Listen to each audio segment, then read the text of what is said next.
Gurbet elde kimsesizem, vurdular beni. Dost bildiğim zalim kullar yaktılar beni. Ölmedendir mezara attılar beni.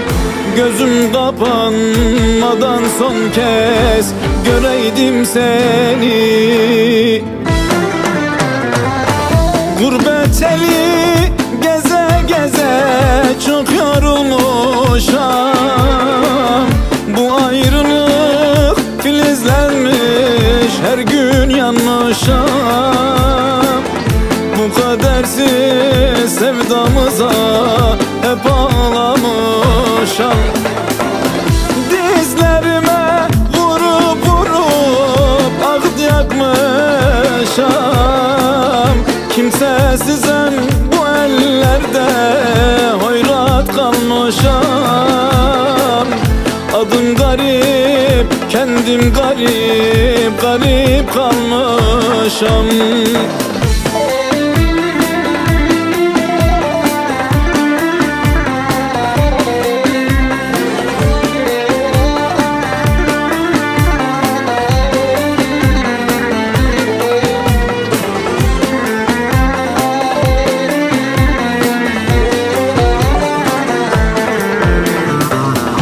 Yüreğimde 3 yara var, sızlatır beni.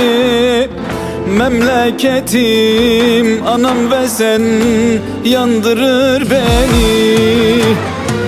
Gurbet sanki zindan olur, daraltır beni. Tutuşur bedenim yanar, yaşatmaz beni. Gurbet eli geze geze çok yorulmuşam. Bu ayrılık filizlenmiş, her gün yanmışam. Bu kadersiz sevdamıza hep ağlamışam. Dizlerime vurup vurup ağıt yakmışam. Kimsesizem bu ellerde hoyrat kalmışam. Adım garip, kendim garip, garip kalmışam.